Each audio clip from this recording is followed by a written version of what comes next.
ठीक है, is all contact forces, जितने भी कॉन्टैक्ट फोर्सेस हैं, most of the contact forces जैसे tension force, compression force, spring forces are having electrostatic origin. Most of the contact forces जैसे spring force,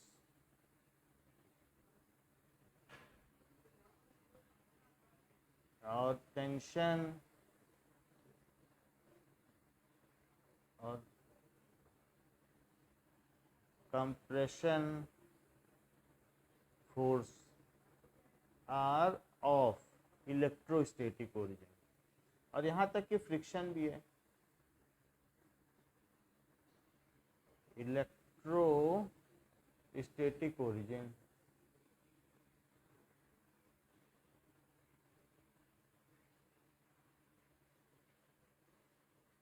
अब आगे की बात करते हैं फ्रिक्शन में।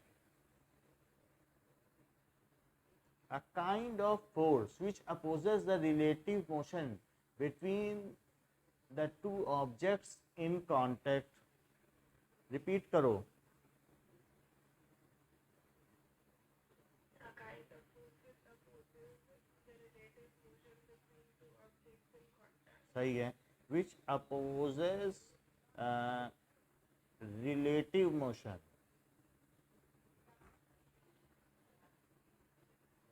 between two objects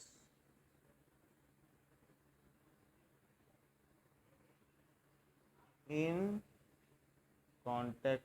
थोड़ा बहुत तो हमने फ्रिक्शन के बारे में पहले भी आपको बताया होगा ना। तो फ्रिक्शन जैसे कोई भी दो चीजें हैं, ये क्या इनमें रिलेटिव मोशन हो रही है कि नहीं,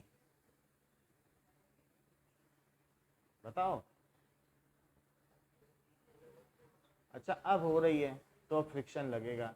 तो जब रिलेटिव मोशन होती है दो चीजें कांटेक्ट में, और ऐसे में नहीं लगेगा, कांटेक्ट में होगा तो ही लगेगा, क्योंकि इनके बीच में क्या होगा ना, दो ऑब्जेक्ट्स के बीच में बॉन्ड बन जाते हैं। फिर उनको बॉन्ड को तोड़ने के लिए पार्टिकल पार्टिकल के बीच में बॉन्ड बन जाते हैं, that is of van der Waals nature. तो उसको तोड़ने के लिए हमें एक्स्ट्रा फोर्स लगाना पड़ता है। अच्छा, in contact, so it is a kind of resistive force which is always directed opposite to the direction of motion. It is a kind of resistive force which is always directed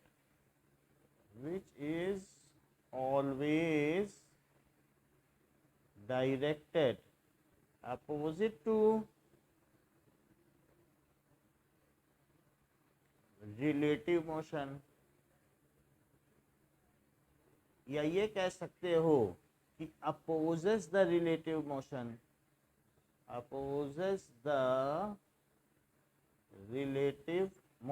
उसको ये oppose करता है। ठीक है। अब जरा देखो कि मान लीजिए किसी भी चीज में आपने एक फोर्स अप्लाई किया, तो फोर्स अप्लाई करने के बाद कोई एक बहुत बड़े बॉक्स को खिसकाना चाहता है, so force is applied, but ये फोर्स इससे खिसक नहीं रहा। सो जो भी हमने एक्सटर्नल फोर्स अप्लाई किया है, एफ एक्सटर्नल, तो फ्रिक्शन इसमें इस साइड में लग रहा है, ये उसे नहीं जाने देगा एफ। तो this is F and this is F external. तो अगर मैंने 1 न्यूटन लगाया, मान लीजिए ये 100 किलो का है, 100 किलो नहीं मानो तो चलो 70 किलो की भारी चीज़ है, गेहूं की बोरी है, 70 केजी की, थोड़ी खाली हो चुकी है, 100 किलो की होती बोरी, ऐसा समझ लो इतना। तो धीरे धीरे मैंने एक्सटर्नल फोर्स बढ़ाया, तो पहले हल्की ताकत लगाई, फिर सोचा अरे ये तो नहीं जा रहा है, और ताकत लगाई, तो एफ एक्सटर्नल मैंने 0 से बढ़ाना शुरू किया और बढ़ाते चले गए। लेकिन जैसे जैसे मैंने एफ एक्सटर्नल बढ़ाया, ठीक उतना ही ये फ्रिक्शन फोर्स बढ़ा।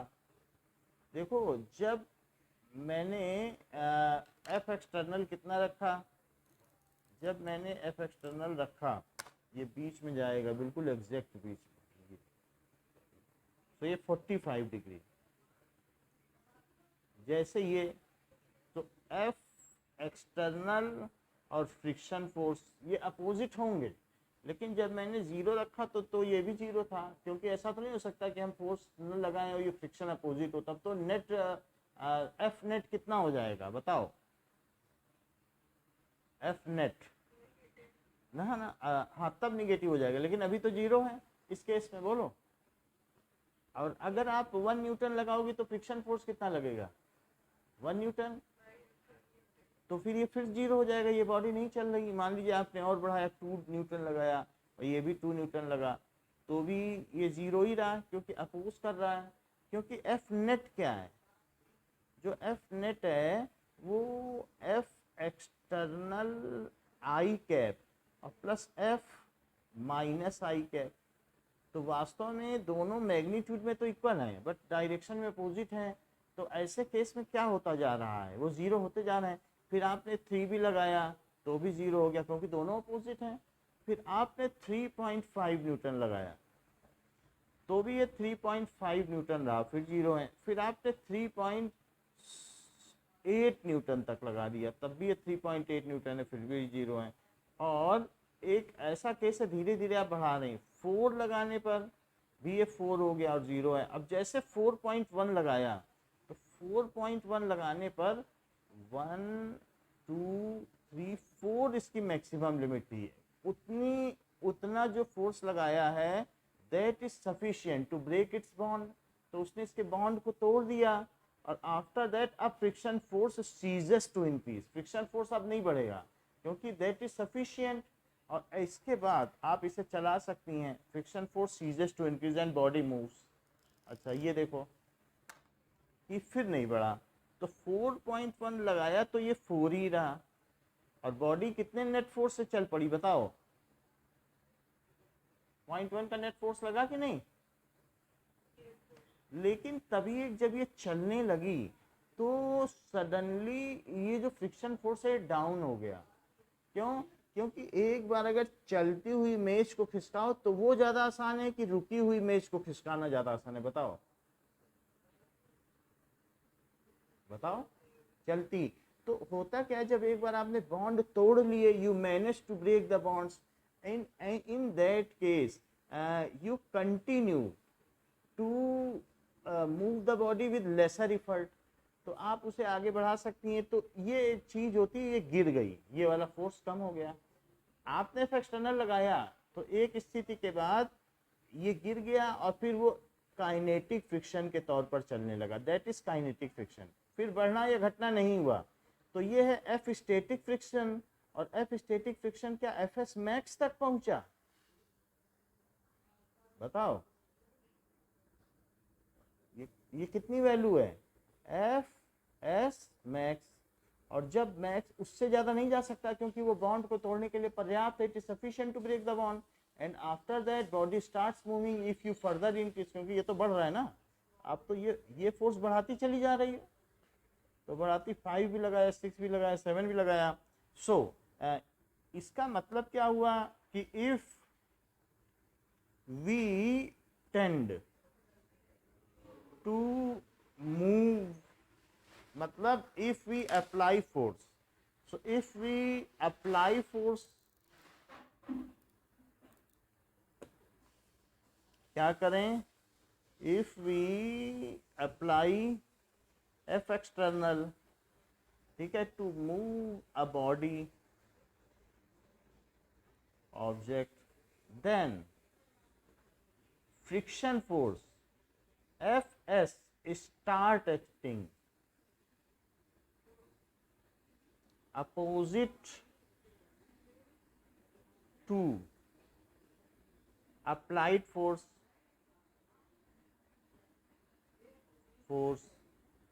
and object does not move। object move करेगा? बताओ, बोलो। Such kind of motion is called, इस मोशन को क्या कहते हैं बताओ?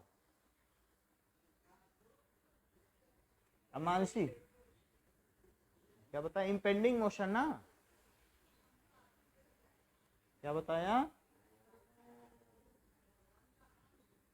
Impending motion. इम्पेंडिंग मोशन का मतलब क्या होता है कि a motion would have taken place which would have taken place if there would not be any friction। मान लो ये सारे केसेस इम्पेंडिंग मोशन के हैं। क्यों? क्योंकि अगर मान लो फ्रिक्शन ना होता तो क्या चीज चल ना दी होती? बोलो। तो इम्पेंडिंग मोशन का मतलब क्या होता है कि आपने फोर्स लगाया फिर भी नहीं चल रहा है। A motion which would have taken place if no friction would be present between two surfaces. तो मोशन वो हो सकती थी लेकिन क्या वो पेंडिंग नहीं है फ्रिक्शन की वजह से? बोलो। सो ए motion which would have taken place which would have taken place, ठीक है, which would have taken place if no resistive force या friction force, ठीक है, is present, is called, उसे क्या कहेंगे? Impending motion. तो आपने फोर्स बढ़ाया लेकिन बॉडी में एक इम्पेंडिंग मोशन रही, वो चली नहीं, सच काइंड ऑफ, उसे भी मोशन कह रहे हैं, जबकि चल नहीं रही फिर भी मोशन कह रहे हैं। ठीक है। सो देखिए now at a certain applied external force, ठीक है। सो ये चीज कही गई है कि जो F S is directly proportional to F external up to certain maximum limit, ठीक है। and after that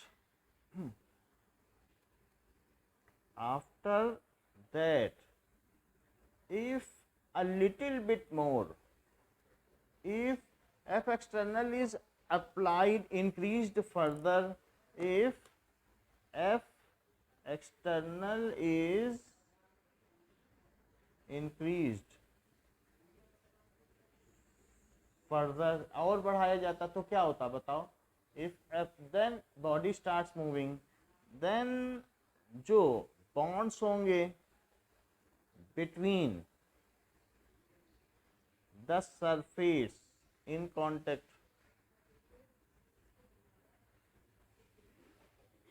breaks and body starts moving, body starts moving, so the maximum frictional force under impending motion is called Fs max। उसे क्या कहते हैं कि maximum static friction. समझ में आई बात की नहीं? सो दैट इज क्या कहा जाएगा कि वैल्यू ऑफ स्टैटिक फ्रिक्शन या limiting value of static friction. जैसे यहाँ लिखा, पढ़ो क्या लिखा है, लिमिटिंग वैल्यू लिखी है, it is called limiting value. पढ़ रही हो? दिखाई पड़ा? बताओ।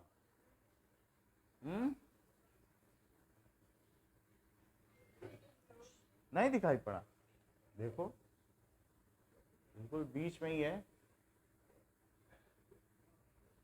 कि नहीं?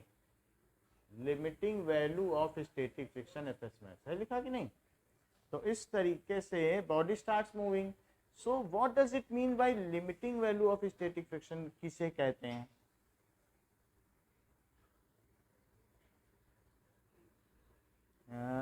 the maximum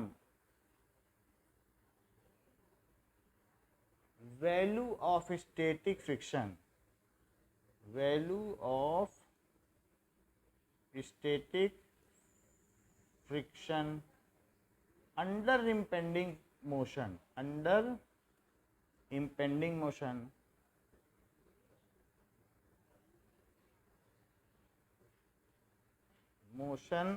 is called limiting value of static friction, limiting value of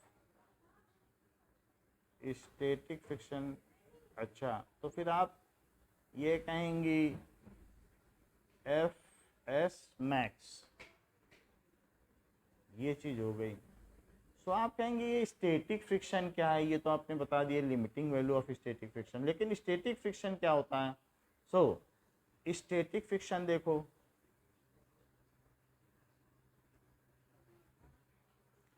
या अपनी तरफ से बताओ, देखें क्या बताती हो, स्टैटिक फ्रिक्शन की डेफिनेशन बताओ।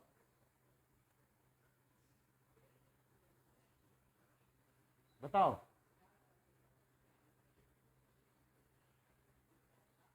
बोला करो। द वैल्यू ऑफ फ्रिक्शन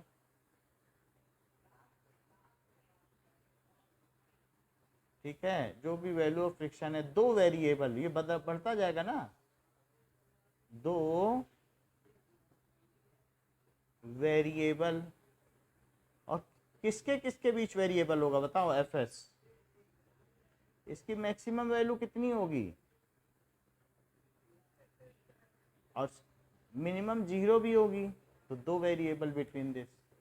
ठीक है, द वैल्यू ऑफ फ्रिक्शन, ठीक है, ये चीज when body is at rest, when no relative motion takes place, relative motion takes place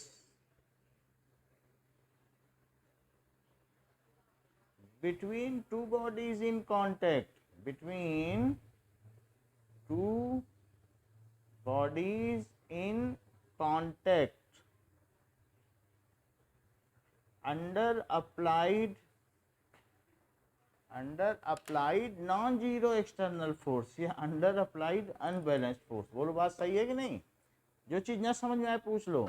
under applied non zero external force, इसे मैं रिपीट करवाऊंगा आपसे, F net is not equal to 0। Repeat करो, ये जरूरी चीज है, फिर हम आगे बढ़ें।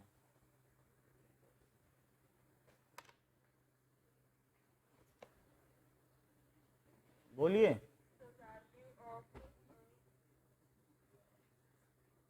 the value of friction when no relative motion takes place between two bodies in contact under applied non-zero external force। वैसे एक केस इसका ये भी बनता है, ये जीरो अप्लाइड एक्सटर्नल फोर्स है कि नहीं? So under applied non zero न लिखकर नॉन जीरो की जरूरत नहीं है, क्योंकि ये जीरो का केस भी तो इसका है ना, जीरो स्टैटिक फ्रिक्शन है। सो बट वो एक लिमिटिंग केस है, इसलिए उसे छोड़ा भी जा सकता है।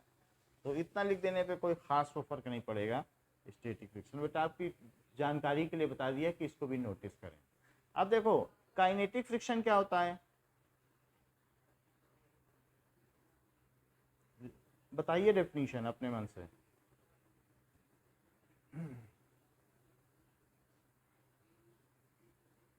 बोलो।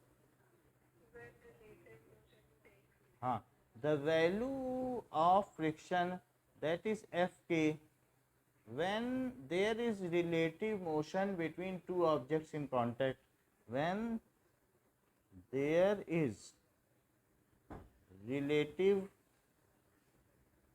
motion between two objects in contact। अच्छा, इसमें फोर्स की जरूरत नहीं है, क्यों? क्योंकि मान लो आपने किसी आइस के टुकड़े को, ये एक ऑब्जेक्ट को आइस की स्केटिंग में या आइस की सरफेस पे खिसका दिया और फिर उसको नई फोर्स लगाया, तो क्या धीरे धीरे वो रुक जाएगा क्या? और ऐसे केस में वो क्यों रुकेगा? क्योंकि उनके बीच में फ्रिक्शन लग रहा है क्या? क्योंकि इसके ऊपर कौन सा फ्रिक्शन लग रहा है? क्या एफ के? बताओ। फोर्स नहीं लगाया तो रुक नहीं जाएगा, फोर्स लगाती तो उसी स्पीड से या और ज़्यादा स्पीड से चलता, लेकिन ठीक है, लेकिन आपने नहीं लगाया तो रुका कि नहीं रुका। तो जरूरी नहीं है कि ये बोला जाए कि अप्लाइड, क्योंकि अगर आप फोर्स नहीं लगाओगी, ये गैलीलियो का भी मत था कि जब तक फोर्स लगाया जाए तभी तक कोई चीज़ चलती, वास्तव में फ्रिक्शन को नहीं जानते थे, लेकिन ये फ्रिक्शन ही है जो किसी चीज़ को रोक देता है। So it is there is relative motion. तो ये होता है एफ के जो वैल्यू होती है, F K is always less than, किससे लेस होता है?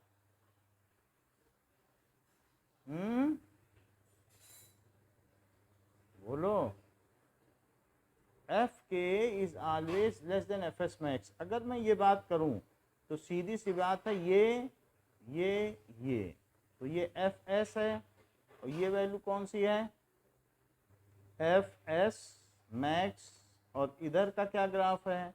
That is F friction. और ये क्या ग्राफ है? That is F external. है बात कि नहीं?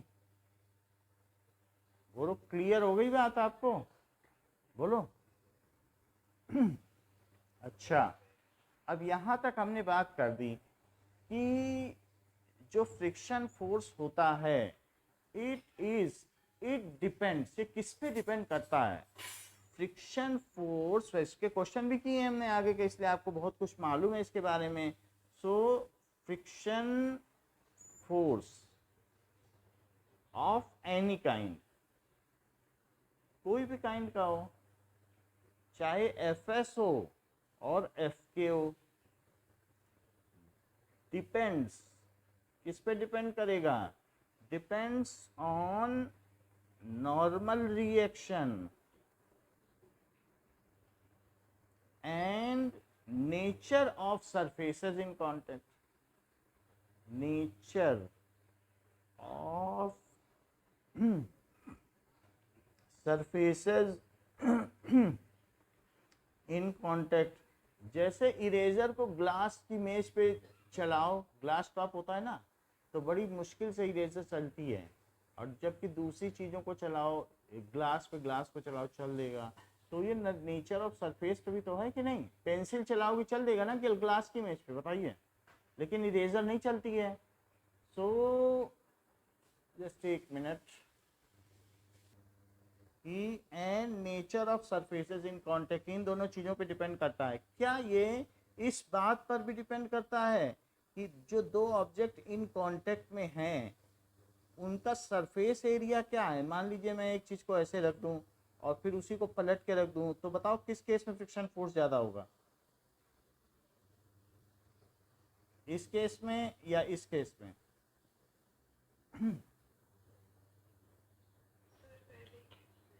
और एक ये फोर्स लगता है। तो यहाँ पे जो बात आपने बताई कि दोनों केस में फ्रिक्शन इक्वल लगेगा, तो क्यों इक्वल लगेगा? क्योंकि it does not depend on the surface area in contact. It does not depend on the surface area in contact. मेरा कहने का मतलब है कि मैं किसी ये स्टील अलमीरा को ऐसे ड्रैग करूं, ठीक है, स्टील अलमीरा को ऐसे ड्रैग करूं तो ज़्यादा अच्छा रहेगा कि मैं इसे ऐसे ड्रैग करूं? जो मजदूर होते हैं ना, लेबर, तो लेबर लोगों को ये मालूम होता है कि किसे ड्रैग किया जाए, कि ये है, ठीक है, अभी खोला है। सो ये चीज़ है। तो बताओ आप किस में ज़्यादा आसानी रहेगी, इसमें कि इसमें? बोलो। Very good. अच्छा, एक और बात है, मान लीजिए इसका मास m है, तो नीचे की ओर क्या फोर्स लग रहा है? क्या mg? तो ऊपर की ओर फोर्स क्या लग रहा है? देखो, सेंटर ऑफ मास से मैंने mg दिखाया है, लेकिन जो नॉर्मल रिएक्शन होती है वो सरफेस से दिखाई जाती है। इस बात का ध्यान रखें। जो जहाँ कांटेक्ट है वहां से लगता है ना। जैसे मैंने आप फिंगर से दबाया और दबाने के बाद क्या हुआ? जब दबाएंगे तो जहाँ कांटेक्ट है वहीं से हमें एक रिएक्शन नहीं मिल रही, उंगली पे डेंट नहीं पड़ गया। तो इस तरीके से ये नॉर्मल रिएक्शन हो गई। तो क्या ये जो नॉर्मल रिएक्शन है ये वेट के इक्वल है, mg के इक्वल है? क्योंकि रिलेटिव मोशन ऊपर नीचे तो हो नहीं रहा है, तो इसलिए नॉर्मल रिएक्शन किस किस पे डिपेंड कर रहा है बताओ? It depends on normal reaction. पहली किस चीज पे डिपेंड कर रहा है? It depends on normal reaction. और दूसरा किस पे डिपेंड कर रहा है? And nature of surfaces in contact. तो यहाँ पर ये बात कही जा सकती है कि F फ्रिक्शनल फोर्स चाहे S हो या F हो, it is equal proportional to normal reaction. Fs भी हो सकता है और चल दे तो Fk भी हो सकता है। तो it depends on normal reaction. अब जरा आगे की बात करें कि इस पर तो ये डिपेंड करता है। एंड नेक्स्ट इज कि Fs is proportional to normal reaction and Fs is इसकी जो मैक्स की वैल्यू होती है, तो Fs proportional to normal reaction या Fs मैक्स भी कह सकती हो। And Fs max it is equals to mu S N. यानी ये जहां पर म्यू एस एन क्या है कि coefficient of kinetic friction. Mu S is coefficient of static friction. Coefficient of static friction which depends on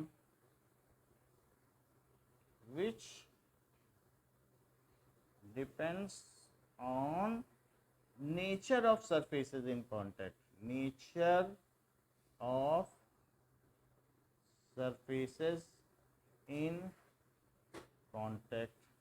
मेरा कहने का मतलब है अगर मैं म्यू एस की बात करूं तो it is equals to F S max value of limiting static friction या value of limiting value of static friction, कुछ भी कह सकते हैं, ठीक है, और अपॉन एन।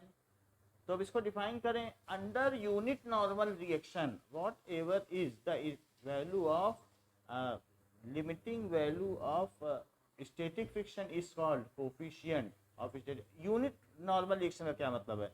मान लो तुमने 100 ग्राम की चीज को जमीन पे रख दिया, तो बताओ 0.1 kg की चीज को अगर जमीन पे रख दिया है तो इस पे नीचे की ओर वेट कितना लगेगा? क्या mg? और क्या वो 0.1 इंटू 10 होगा? और तो क्या वो 1 न्यूटन होगा? तो ऊपर लगने वाली नॉर्मल रिएक्शन कितनी होगी? क्या वह हमेशा mg के इक्वल होगी? क्योंकि कोई इनमें रिलेटिव वर्टिकल, इनमें कोई वर्टिकल मोशन तो हो नहीं रहा है, तो ये दोनों फोर्स आपस में बैलेंस किए हुए हैं, तभी तो इनके बीच में किसी तरीके का कोई वर्टिकल मोशन नहीं हो रहा है। बताओ हाँ या नहीं? तो ये वन हुआ कि नहीं नॉर्मल रिएक्शन? सो 1 न्यूटन। तो यानी under unit normal reaction whatever is the value of whatever is the limiting value of static friction is called the coefficient of static friction। जरा रिपीट तो करो।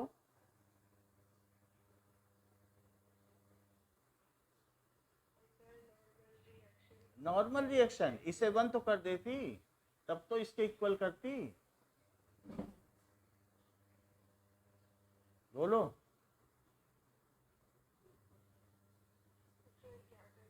अच्छा ठीक है, कोई बात नहीं। If n is equal to 1 newton तो म्यू एस किसके इक्वल हो जाएगा? किसी चीज को डिफाइन करती हो तो चीजों को 1 नहीं बोल देती हो क्या? जब आपने रो को डिफाइन किया था so rho is equals to R A by L, तो क्या इसे 1 नहीं किया था कि इसे 1 नहीं किया था? बताओ बताओ। So under, if the length of wire is unity and the surface area of the cross-sectional wire is also unity, then whatever is the resistance is called the specific resistance। यही किया था कि नहीं? बताइए तो बात करें आगे। तो डेफिनेशन जब करती हो तो जो चीज बन सकती है उसे बनाया जाता है कि नहीं? तो बनाओ यहाँ पर। अब आप डेफिनेशन बताइए तो हम लिखें।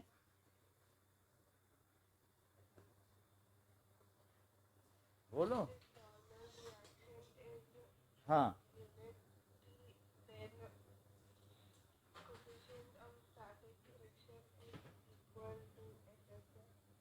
हाँ, if under unit normal reaction, under unit normal reaction, ठीक है, the value of the limiting value of static friction is called coefficient of, उसे क्या कहेंगे, कोफिशिएंट ऑफ स्टैटिक फ्रिक्शन, ऐसा कहा जा सकता है। तो this is coefficient of static friction. एक मिनट और रुक जाइए। To understand it better let us solve example 5.8। जैसे कि मैंने एक ये एलिवेटेड प्लैंक है, मैंने धीरे धीरे इसका एंगल बढ़ाया, तो एंगल बढ़ाने पर इसके ऊपर की जो चीज़ है, मान लीजिए जैसे इसके ऊपर कोई चीज़ रखी है, तो ये रखी हुई है, इसके ऊपर मैं कुछ भी रख सकता हूँ, ये रख दिया, और फिर इसको धीरे धीरे एंगल बढ़ाया तो ये खिसक गया। भाई ये पहले ज़मीन पर था ना, अब बढ़ा रहे हैं कि नहीं एंगल, ये देखो। तो कभी ना कभी ये जो दो सरफेस हैं ये खिसक गई। लेकिन ऐसा भी हो सकता है कि अगर मैं कोई दूसरी चीज़ रखता या इरेजर रखता या ये रख देता, ये ठीक है, वाइट करेक्शन टेप, तो ये हो सकता है ज़्यादा एंगल तक, देखो कितना ऊपर तक जा रहे, ऊपर तो ज़रा 40 पे खिसका, वो 20 पे ही खिसक गया था।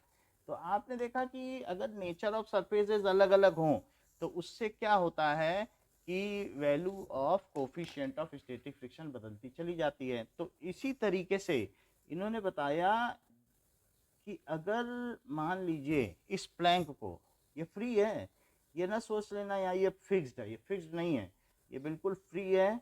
और फ्री का मतलब इसे ऊपर उठाते चले जा रहे हैं, और ऊपर उठाने पर एक कोई वस्तु है जो इसके ऊपर खिसकना शुरू कर देती, it starts sliding, it just starts sliding at certain angle theta. और थीटा कितना दिया है बताओ, थीटा क्या 15 डिग्री दिया है, ठीक। So the object just start sliding, so it is, ये कहा जा सकता है under the limiting value of impending motion.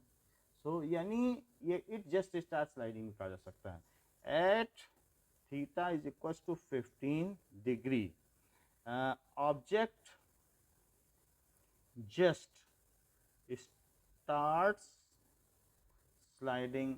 अच्छा, हम लोगों ने ये बात की थी कि फाइंड म्यू के कि नॉर्मल रिएक्शन को यूनिटी करना पड़ेगा, लेकिन अब यहाँ पर ये भी कोई कंस्ट्रेंट नहीं, यूनिटी भी नहीं करना है, कुछ भी मास रखो। और आप उन दोनों सरफेसेस के बीच में रबड़ और ग्लास, ग्लास और ग्लास, रबड़ और रबड़, सीधा पता करती जाओ, एक चार्ट बनाती जाओ, और वो वही वैल्यू होगी, fix value. Even log table रख दो कि रबर रबर के बीच क्या लगता है, स्टील स्टील के बीच, और ये म्यूके की लिस्ट बन जाएगी, वो इंटरनेशनली एक्सेप्टेड होगी जो आप घर में बनाओगे। बगल में टेंजेंट, नेचुरल टेंजेंट्स रख लो और टेबल बनाती जाओ, और धीरे धीरे ये स्केल है, तो ये प्लास्टिक हो गई, तो प्लास्टिक के ऊपर प्लास्टिक रखो, फिर रबर रखो, फिर ये भी रबर का ले लो, वो भी रबर का ले लो, करती जाओ, वो सही वैल्यू होगी।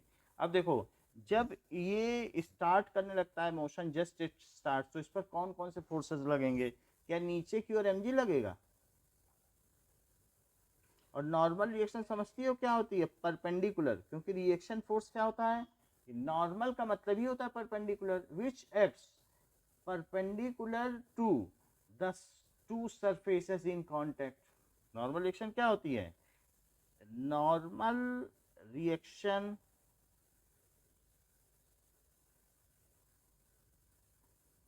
is the reaction force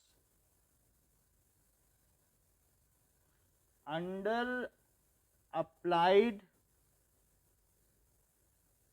F external action force, F external हो या कुछ भी हो, चूंकि इस पे एम जी लग रहा है, ये अंडर अप्लाइड एक्सटर्नल फोर्स ही लिख लो, यहाँ तो एम जी है, तो ये एम जी के विरोध में उतर आया है कि भाई हमें क्यों दबा रहे हो, इलेक्ट्रोस्टैटिक ओरिजिन है, under applied external force and it acts perpendicular to the surfaces in contact.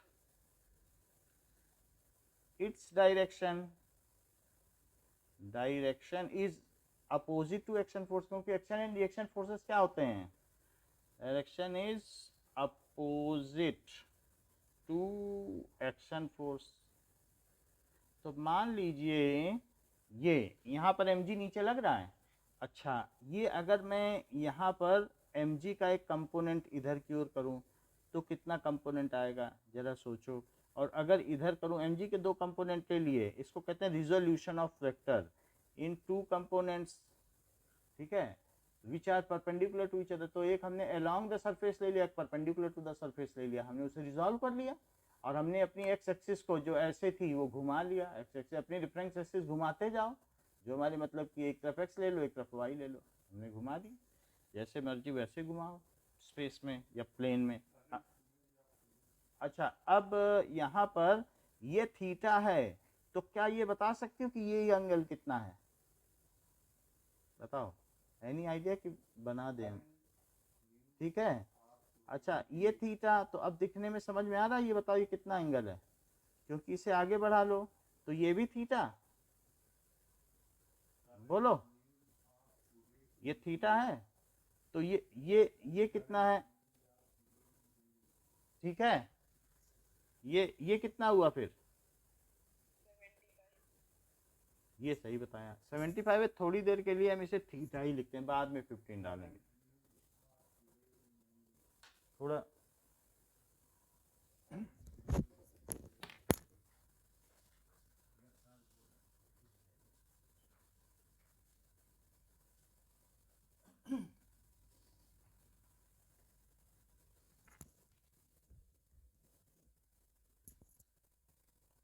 It's direction is opposite to action force, तो ये थीटा, तो ये कितना हुआ 90 माइनस थीटा, तो ये कितना हुआ, बोलो, क्या ये फिर से थीटा, क्योंकि कॉम्प्लीमेंट्री एंगल है ना, बोलो थीटा 90 माइनस थीटा, तो फिर से थीटा, क्योंकि दोनों मिलके 90 है ना। अच्छा ये थीटा, तो mg का इधर का क्या कंपोनेंट हुआ, mg साइन थीटा लिख दें,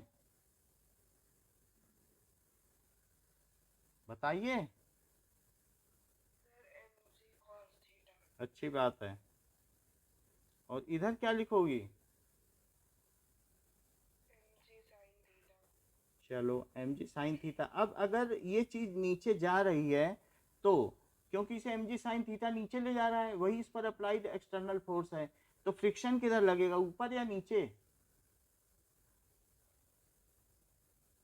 इधर लगा, तो ये जो फोर्स हुआ ये Fs माना जाएगा, या इसे कह सकती हूँ जब इम्पेंडिंग मोशन है तो ये Fs मैक्स नहीं हुआ, बोलो भाई, लिमिटिंग केस में तो Fs मैक्स ही हुआ कि नहीं,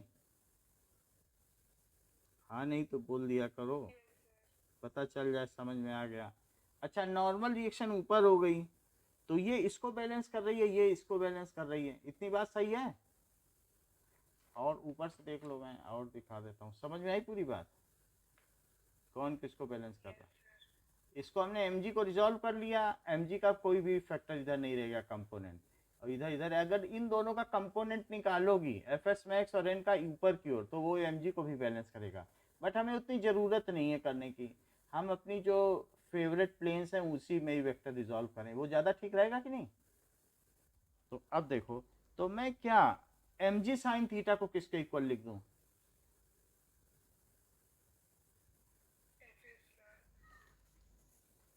सो mg sine theta is equals to Fs max, ये है, ये बात हो गई। ठीक है, अब अगली बात देखो कि mg cos थीटा को क्या लिख दूं?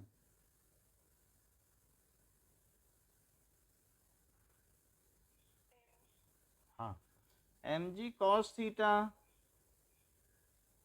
Is equal to n। अच्छा ये बताओ कि एफ एस मैक्स का फार्मूला भी थोड़ी देर पहले आपको बताया गया है, वो क्या होता है? जस्ट ऊपर कभी बताया गया हो एफ एस मैक्स, कुछ बताया गया है? चलो, तो this is mu S N. तो अब इन दोनों को डिवाइड करो और n की जगह म्यू एस एन रख दो, तो क्या होगा? सो ये आपकी फर्स्ट इक्वेशन हो गई। और लिखो एम जी कॉस थीटा की जगह लिखो म्यू एस एन, और ये एंड है यानी एक ये भी इक्वेशन है। So this is one more equation. अच्छा, ये सेकंड इक्वेशन हो गई। क्या 1/2 कर दूं? ये n क्यों लिख दिया? म्यू एस एन, कहीं कुछ गड़बड़ी की है क्या? सो म्यू एस एन, ठीक है। तो ये चीज़ें हैं। अब देखो एफ एस मैक्स की जगह हमें म्यू एस एन लिखना चाहिए, हमने फर्स्ट में लिख दिया। फर्स्ट में ना लिखें, ये सेकंड में ना लिखें, कहाँ लिखें? एफ एस मैक्स की जगह लिखना चाहिए ना म्यू एस एन, बोलो। तो एम जी, इसे सेकंड लिखो, ये सेकंड हो गई, इसे अब थर्ड लिख दो। एम जी साइन थीटा ही रखो, क्योंकि थोड़ी भी अगर आप उसमें चेंजिंग करोगी तो वो अलग इक्वेशन मानी जाती है। अब 3/2 करो। थर्ड किससे आई? इसी से तो आई, इसी में तो हमने एफ एक्स मैक्स की जगह ये रख दिया। अब किससे किसको डिवाइड करो? 3/2। तो क्या हो जाएगा? M G sine theta upon M G cos theta की वैल्यू क्या हो जाएगी? Mu S N upon N आएगा कि नहीं? एन से एन कटा, एम जी से एम जी कटा, तो इससे क्या इंप्लाई हुआ? टेन थीटा क्या हुआ? क्या म्यू एस हुआ? तो अब टेन 15 रखो, तो tan 15 degree is equal to mu S. तो टेन 15 की क्या वैल्यू है आपकी लॉग टेबल में? 4 डिजिट तक बताइएगा।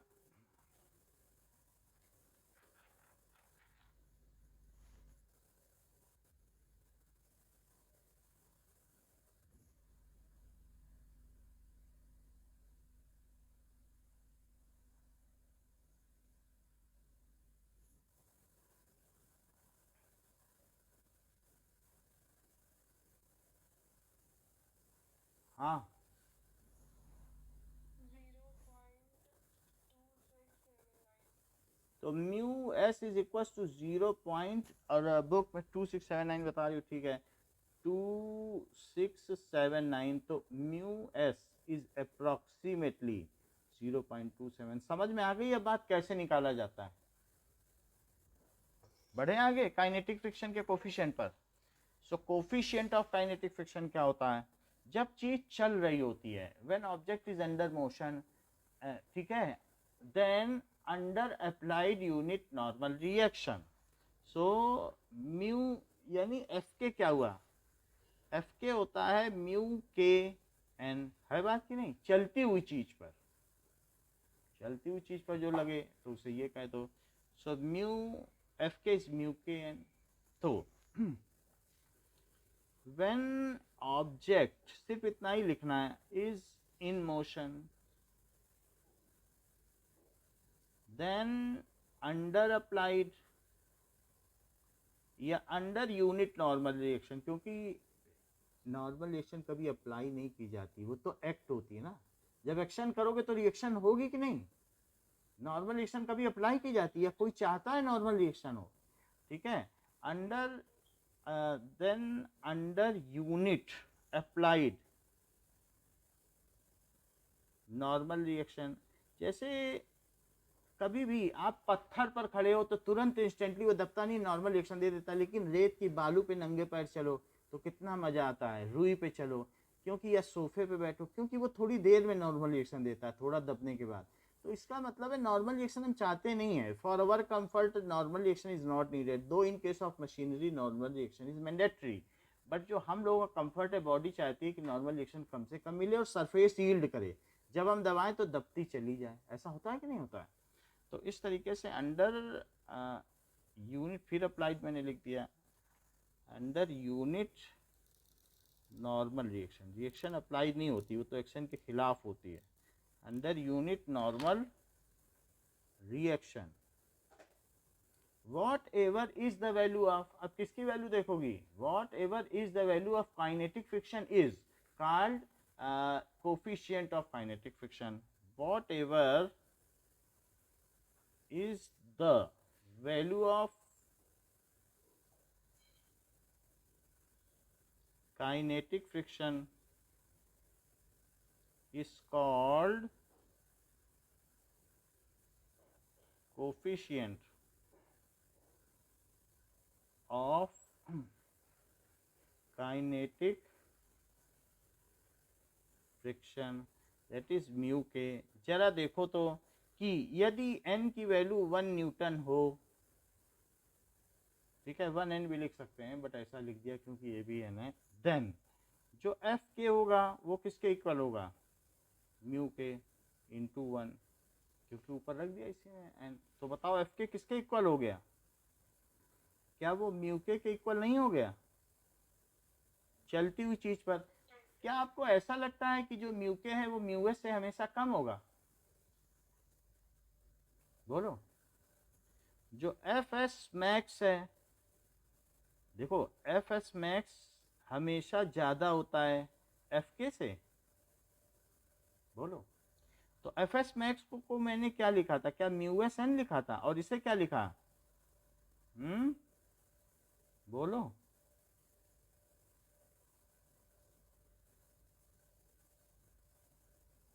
बात समझ में आई? So coefficient of static friction is always greater than coefficient of kinetic friction. Coefficient ज्यादातर ये 0.27 आपने बताया ना, इसी के आसपास रहता है, 0.15 0.27 पूरा कोफिशिएंट का। म्यू एस का चार्ट देख लो, आप नेट पे अवेलेबल है, 2.5 1.15, मतलब पॉइंट के इधर नहीं आने पाता, 1 नहीं हो पाता ज्यादातर सरफेसेस के बीच में, क्योंकि ऐसे केस में tan थीटा को 45 से ऊपर जाना पड़ेगा। भाई 1 हो गया ना, tan 45 तक 1 है। अब 45 के ऊपर चीज गिरे, ऐसी चीज जो 45 के ऊपर गिरे, वहीं तो कोफिशिएंट 1 होगा कि नहीं, क्योंकि tan थीटा ही तो म्यू एस है। बोलो हाँ या नहीं, समझ में आई बात कि नहीं?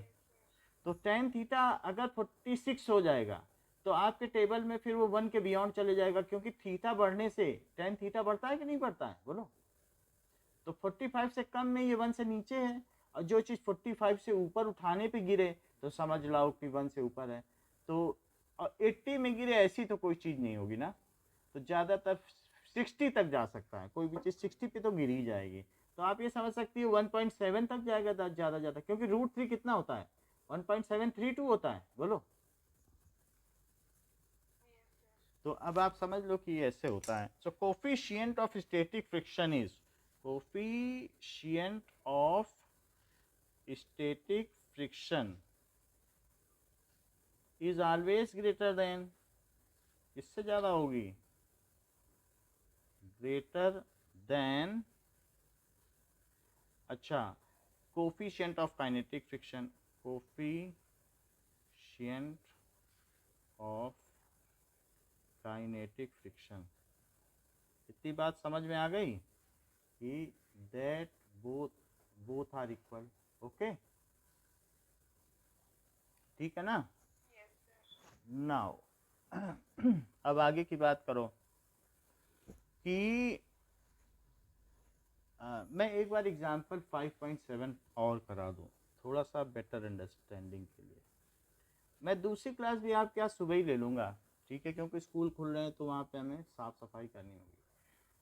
तो determine the maximum acceleration of train, अगर ट्रेन है और ट्रेन में उसके फ्लोर पर कोई चीज़ रखी हुई है, तो ट्रेन के फ्लोर पर कोई चीज़ रखी है और अगर ये एक्सीलरेट करेगा तो इसके आगे जाने पर ये बॉक्स इसके साथ साथ आगे जाएगा, भैया आगे जा रहा है, लेकिन एक इसका इनर्शिया भी तो है, वो कहेगा मैं तो यहीं रहा, तुम जा रहे हो तो जाओ। मेन इसकी टेंडेंसी इनर्शिया की है, लेकिन हम इस पर फोर्स लगा रहे हैं नीचे की सरफेस पर, तो नीचे की सरफेस पर एक एक्सीलरेशन लगाया, फोर्स लगाया जो कि ma है। तो जब हम एक्सीलरेट करेंगे तो ये इनर्शिया के विरुद्ध जाएगा। जब तक इनर्शिया है वो इनके बीच में रिलेटिव मोशन नहीं होने देगा, ठीक है। वो मतलब एक तरीके का इनर्शिया भी है। तो आप इसे अगर आगे ले जाओ तो बताओ, अगर फ्रिक्शन ना हो तो इसे कहाँ रहना चाहिए? क्या यहीं रहना चाहिए? मान लो फ्रिक्शन ना हो तो इसे कहाँ रहना चाहिए? देखो ये डिब्बा आगे चला गया, ये चला गया, तो इस डिब्बे को क्या रहना चाहिए? कहता मैं तो नहीं जाता, मैं तो एक बॉक्स हूं और मेरा इनर्शिया अपना मास है, मैं क्यों जाऊं, तुम जाते हो तो जाओ। बोलो बोलेगा कि नहीं? है? ये कब होगा? क्या ये इन एब्सेंस ऑफ फ्रिक्शन नहीं होगा? बोलो। तो इसे कौन आगे लिए जा रहा है? क्या इसे फ्रिक्शन ही आगे नहीं लिए जा रहा है? Who is responsible for making it to move? अगर मान लो बिल्कुल बर्फ की सरफेस होती, उस पर आइस पे कोई चीज रखी होती, वो वहीं रहती, आप ले जाओगे, या ऑयल पड़ा होता वो वहीं रहती, जाने दो ट्रक को। तो इस तरीके से in absence of friction, in absence of friction inertia prevails. Inertia की जीत होती है क्या? And object remains at its original position, and object does not move along with goods train या ट्रेन, उसके साथ नहीं जाएगा। लेकिन होता क्या है, but if there is friction then object also moves along with train, but if there is friction then object also moves along with train. यानी अगर ये हमारा सारा लगेज जो ट्रेन पे रखा रहता है और हमारे साथ कंफर्टेबली आप एरोप्लेन में गई हैं, तो ऐसा हुआ है क्या कि आगे पीछे खिसकते हुए लोग जाएं या लगेज बीच में कहीं रखा है तो आगे? ऐसा नहीं होता। ये फ्रिक्शन ही ने तो सामान को पूरा बनाए रखा पूरे ट्रिप में। बोलो। तो इन केस अगर आप देखें फ्रिक्शन होगा तो इसे जाना पड़ेगा, फिर ये नहीं रुक सकता। ये बीच में तो बीच में रहे, साथ साथ मूव करे, तो ये फ्रिक्शन का केस हुआ। So it is the friction which is making it to move. और अगर आप इसकी एक मैक्सिमम वैल्यू है, सो अगर आप ये देखें कि आपने इस पर एक्सीलरेशन लगाया, जैसे ये देखो कि ये है और इस पर ये रखा है, इसे जाना पड़ेगा साथ में। लेकिन अगर मैं इसकी मैक्सिमम स्पीड कर दूं तो क्या ये पीछे रह जाएगा? फिर कहेगा नहीं अब तो नहीं जाते, क्योंकि फ्रिक्शन की एक मैक्सिमम वैल्यू है और उससे ऊपर एफएस मैक्स की, फिर वो impending motion सीजेज and body objects starts relative motion. फिर इनके बीच में रिलेटिव मोशन नहीं हो जाएगा अगर मैं ज्यादा एक्सीलरेशन करूं? बोलो। धीरे धीरे करूंगा तो चलेगा, तब तो चलेगा ना, लेकिन तेजी से कर दूं तो कहेगा अब मैं नहीं जाता। सो इस तरीके से फ्रिक्शनल फोर्स तो इसे आगे बढ़ा रहा है। अब हम आगे की बात करें कि now and it is provided by, जो भी है आप जितना फोर्स लगाओगे that is the friction force. Friction force कहाँ पे लग रहा है? इस सरफेस पे लग रहा है फ्रिक्शन फोर्स। सो इस तरीके से कोई ना कोई चीज इसे बैलेंस करने वाली होनी चाहिए। नाउ अब जरा देखें कि ये आगे बढ़ा, फिर से एक बार देखें तो इस चीज पर नीचे में एक्सीलरेशन लगाया, नीचे की चीज एक्सीलरेट की, तो नीचे की चीज पे हमने फोर्स लगाया। तो अब ये ऊपर की चीज है, इसे कहाँ रहना चाहिए? इधर रहना चाहिए कि नहीं? ये पीछे रहनी चाहिए। समझ आई बात कि नहीं? मैं इसे बढ़ा रहा हूं तो इसे कहाँ रहना चाहिए? तो रिलेटिव मोशन कैसा हो रहा है? ये पीछे हो रहा है और ये आगे हो रहा है। तो ऐसे केस में फ्रिक्शन, और अगर मान लो फ्रिक्शन अच्छा खासा है तो वो साथ साथ चलेगा। तो जितना आपने एक्सीलरेशन लगाया है, एफ लगाया है, वही उसका फ्रिक्शनल फोर्स है। समझ में आई की बात की नहीं? अगर वही फ्रिक्शन फोर्स एक्ट करे then this object will not move. If F exceeds the frictional force, ये चीज अगर पीछे जा रही है, पीछे जा रही कि नहीं, इनर्शिया की वजह से, समझो इनर्शिया की वजह से ये आगे गई, ये कहता हम तो पेड़ के फल हैं, हम तो नहीं जाते, तुम जाओ ब्रांचेस से, हम तो नीचे गिर जाएंगे, टूट जाएंगे, लेकिन जाएंगे नहीं, ऐसे ही तो होता है कि नहीं। तो इनर्शिया की वजह से यहीं रहना चाहता, तो फिर इसे आगे कौन बढ़ा रहा है, बोलो, फ्रिक्शन बढ़ा रहा है। तो इस तरीके से it is the friction which makes the body move along with it, तो इसके बीच में फ्रिक्शनल फोर्स है। लेकिन अगर आपका ये फोर्स ज्यादा हो जाएगा, more than the limiting friction, then it starts moving. तो फ्रिक्शन ही इसे आगे ले जा रहा है। इस डिब्बे को कौन आगे ले जा रहा है, फ्रिक्शन। क्या इस पे एक्सीलरेशन लग रहा है, तो इस पे भी लग रहा है, सो इस पर फोर्स लग रहा है, और क्या वही इसे एक्सीलरेट करा रहा है। तुम ये ना सोचो कि एक्सीलरेट नहीं हो रहा, यहाँ पर F is equal to ma लगाया गया है, तो ये भी तो एक्सीलरेट हो रहा है, उसे कौन एक्सीलरेट कर रहा है साथ साथ में, बोलो। ये बैलेंस्ड फोर्स की कंडीशन नहीं है। अगर खुला डिब्बा हो तो आप देख लो, कहोगे अरे ये तो ऑब्जेक्ट एक्सीलरेट कर रहा है, फिर आप कहोगे इसे कौन एक्सीलरेट करा रहा है, ट्रेन एक्सीलरेट हो तो हो, उसे तो इंजन करा रहा है, क्या इसे फ्रिक्शन फोर्स ही नहीं एक्सीलरेट करा रहा, बोलो अमानसी। तो इस तरीके से friction force is accelerating the box along with the accelerating train। समझ में आई बात? क्या ये एक बैलेंस्ड फोर्स की कंडीशन है कि अनबैलेंस्ड फोर्स की कंडीशन? बहुत अच्छी बात है। तो फ्रिक्शन फोर्स, आपकी क्लास भी है क्या आज ऑनलाइन? क्यों? अच्छा, आज ऑनलाइन बंद हो गई। Friction force is accelerating the box along with accelerating train. चलो, अब ये बात आपको समझ में आ गई। Accelerating train, this is a case of unbalanced force. This is a case, ये किसका केस है? This is a case of unbalanced force. अच्छा, अब देखो, तो हम ये बात लिख दें कि जो फ्रिक्शन फोर्स है it is equals to ma के बराबर है। लेकिन अब जरा देखिए कि फ्रिक्शन फोर्स इसके इक्वल है, बट जो फ्रिक्शन फोर्स है वो क्या चीज है, इसकी मैक्सिमम लिमिट Fs मैक्स है, वो लिमिटिंग केस है कि यानी बॉडी मूव कर जाएगी जब ये है कि फ्रिक्शन फोर्स Fs मैक्स है, तो ये लिमिटिंग केस है। तो इट इज, वो पूछा है कि कितना एक्सीलरेशन कम से कम रहे, कितने से कम कि वो अलग ना जाए, किसी को चोट ना लगे। So this is Fx max तक ही जा सकता है। बाकी तो आप चाहे जितना भी एक्सीलरेशन लगा दो, ट्रेन का एक्सीलरेशन तो उसके इंजन पे डिपेंड है, भगा ले जाए, फिर चाहे सारे बक्से पीछे ही न चले जाए कंपार्टमेंट के। तो ma पर तो किसी का रिस्ट्रिक्शन नहीं है ना, इस पर रिस्ट्रिक्शन है। तो लेकिन ये चीज जो है, हमारा केस है कि what is the least value, उससे ज्यादा तो हो सकती है। सो ए शुड बी, ए को क्या होना चाहिए, सो it is the limiting value of acceleration, क्योंकि इसकी एक अपनी वैल्यू। मैं ऐसा क्यों लिख रहा हूं, क्योंकि जो Fs है क्या वो लेस देन Fs मैक्स है, बोलो।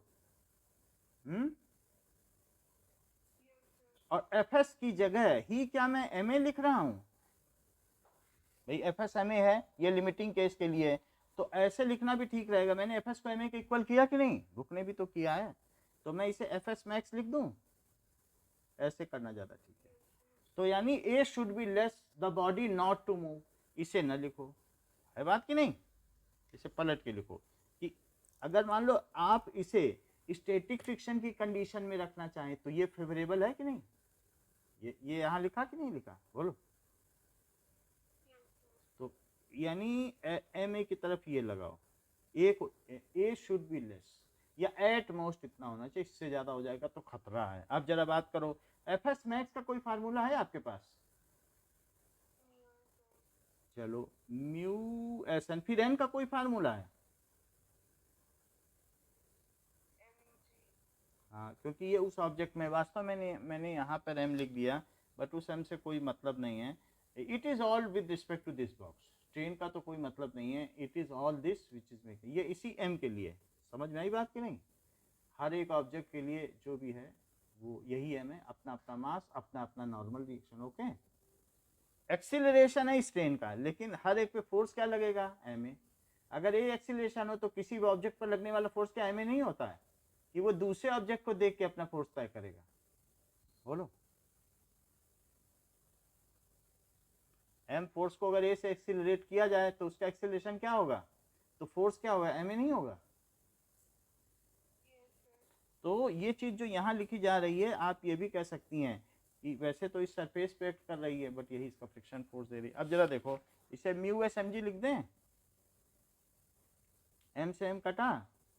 अच्छा, ए की क्या वैल्यू हो गई और म्यू एस की वैल्यू कितनी दी है और जी की वैल्यू कितनी दी है? तो ए को कितना होना चाहिए? क्या 1.5 मीटर पर सेकंड स्क्वायर? ठीक है। So the acceleration, the maximum permitted acceleration of the train is 1.5। ये ड्राइवर को हिदायत दी जाती है, ये जो लोकोमोटिव पायलट है उसको हिदायत दी जाती है कि वो ट्रेन को इससे ज़्यादा की स्पीड से न बढ़ाए, अन्यथा उसके विरुद्ध प्रशासनात्मक कार्यवाही की जाएगी। ओके, बोलो। सो अब लास्ट में क्या पूछ रहा है कि determine the maximum permitted acceleration, maximum permitted acceleration for impending motion। समझ में आई बात? impending क्यों कह रहा हूं?